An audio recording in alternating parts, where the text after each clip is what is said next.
gotta say, Spurs fans, I didn't see it before, but I see it now, and it is absolutely terrifying for other teams.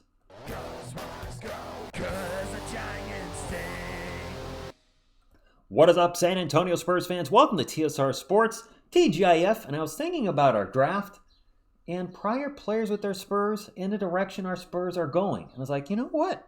Wait a minute, TSR, think about this. Follow me for a second. David Robinson, former Defensive Player of the Year, first team All-Defense. Tim Duncan, I can't even count how many first team and second team All-Defenses Timmy got. Kawhi Leonard, two-time Defensive Player of the Year. What do they have all in common? Defense. And with the selection of Carter Bryant, I think our Spurs have a plan. Defense. Defense with guys that can guard multiple positions. And say what you will about defense, it still wins championships. The Oklahoma City Thunder had the best defensive rating in the NBA, and they're the champions. The other team in the NBA Finals, the Indiana Pacers, they finished 14th in the regular season, 8th in the playoffs, so they're about average in defense. However, the champion, the Thunder, were number one in the NBA playoffs in defense too. The Oklahoma City Thunder were running a lot of wings, and yes, two bigs at times as well. But what I saw from them was defensive versatility, players that can switch. And I think our Spurs are shooting for the same thing, which would make sense. Who to better model off than the NBA champions, or Sam Presti, Chip England. All right, former Spurs there. Moving right along, let's talk about who we have on the team right now. Victor Wembanyama will likely guard the 4 through 5. I don't know if Wemby's generally been tasked to guard the 3, but he is the best shot blocker in the NBA. Not even close. 3.8 blocks a game this season, and his ability to cover ground and make up for his teammates missing an assignment and just blocking shots. And not only blocking shots, but his recovery time. We've seen Wemby block a shot this way, the ball goes this way, turns around, and then he's blocking the other player as well. He may have even done that 3 times in one possession. I don't know, but what he can do is absolutely incredible in the paint. Yes, a big part of that is because of his height and his reach, but it's also his basketball IQ. We have an extremely talented anchor on the defense, a surefire Defensive Player of the Year as long as he hits the 65-game quota. He would have hit it last season. Probably should have had his rookie season, if we're being honest, but moving right along. After Wemby, Jeremy Sohan. A lot of Spurs fans want to trade the Sohan. I know he's got to work on things offensively, but defensively, he can guard the 1 through 5. Ideally, we don't see a whole lot of center Sohan next season, but he has shown the ability to do so.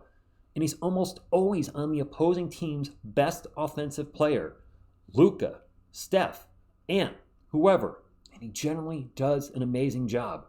Jeremy Sohan is one of the best wing stoppers when it comes to perimeter ISO D. His defensive anchor. That's what I'm going for. This is another anchor. Looking at the rest of the team, drafting Carter Bryant. Couldn't get a good read looking at his scouting reports on what positions he exactly guarded at Arizona, but it appears he would likely guard the 2 through 4. I'm reading he's quick enough to guard smaller players, which would be the 2, but bigger players, which would be the 4. So 2 through 4 seems more than likely. He had a high steal rate in college and was good at contesting shots.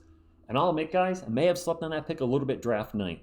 We saw so many mocks have us taking Carter Bryant. So when we eventually took Carter Bryant, I was like, okay, that's the guy. What I hadn't done, though, is look at more recent mocks leading up to the draft. Because I had looked at so many, I was kind of getting a little burned out in the mocks, as many of you were. And I didn't realize he was moving up on a lot of draft boards. I saw one where we moved up to 10th, but I was like, all right, one scout analysis, whatever, has him going at 10th, but everybody pretty much has him going at 14th. So it sounds like he was a steal, and I think I slept on a little. I'm not afraid to admit that, and there's a lot of potential there. We're going to be using the word potential again here with our pick from last year. Reigning Rookie of the Year, Stephon Castle can guard the 1 through 3.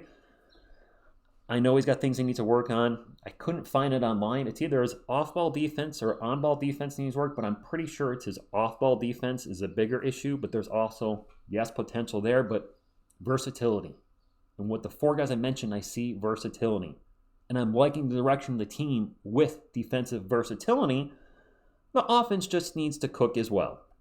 And this is where players come in like De'Aaron Fox, Dylan Harper, and for now, Demasel and Keldon Johnson.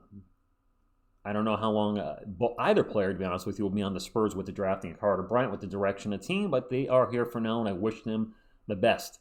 And with maybe more of a defensive-minded strategy with our draft, Wemby was the obvious no-brainer in 2023, but best defensive player in the draft. So in the year before, Castle last year, Bryant this year.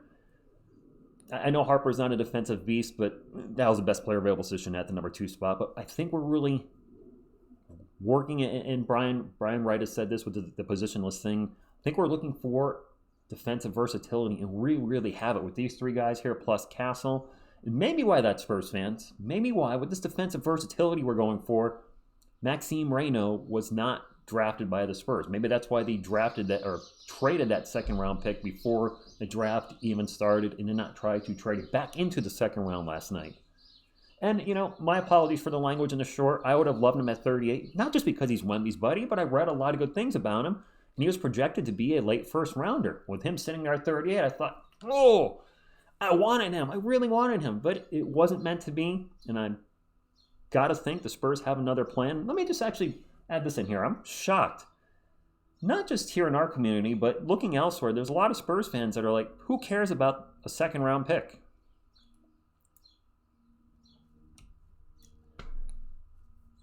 I mean, not every second round pick is going to be a Manu Ginobili. Not every second round pick is going to be a Nikola Jokic, of course. But as a Spurs fan, disregarding second picks, I don't think that it should not be coming from us. You know what I mean? As Spurs fans, would be like, you could say, hey, TSR, Reynaud wasn't the guy, so who cares, whatever. But to just disregard second round picks in general, when it's been such a huge part of our franchise, come on, man.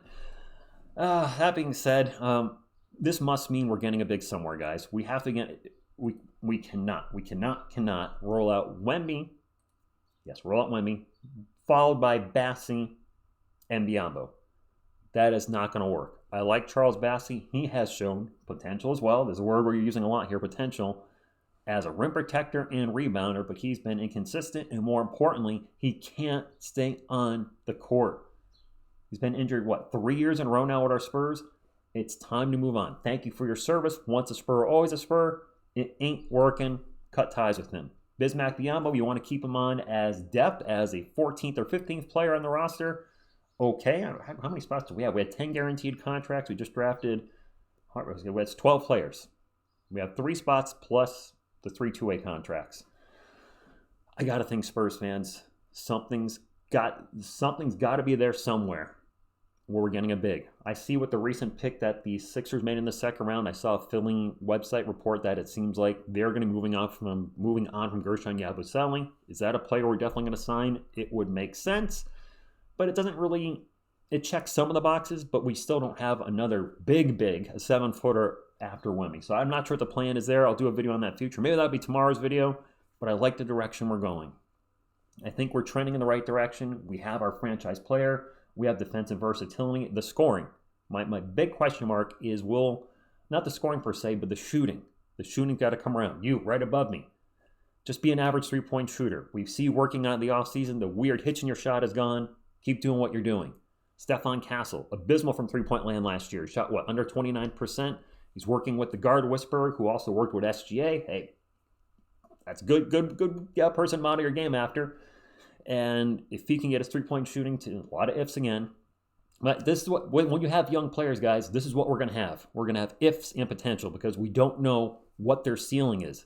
Castle's been in the league 1 year. Carter, Harper, haven't played an NBA minute.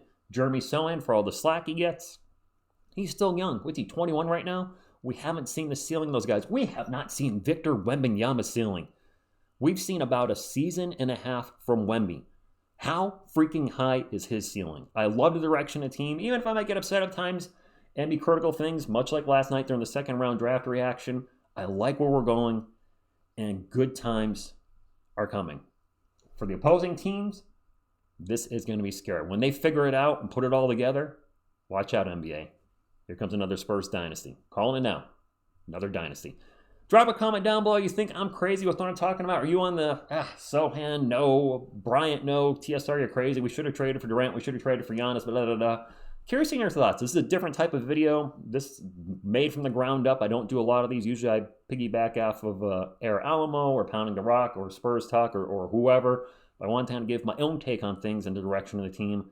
And I love the direction of the team. I really do. I think it's going to be a fun season. It's going to be a fun next decade of destruction. Hit the TSR Sports channel and subscribe to become part of our awesome Spurs community. I thank you, and as always, go Spurs go!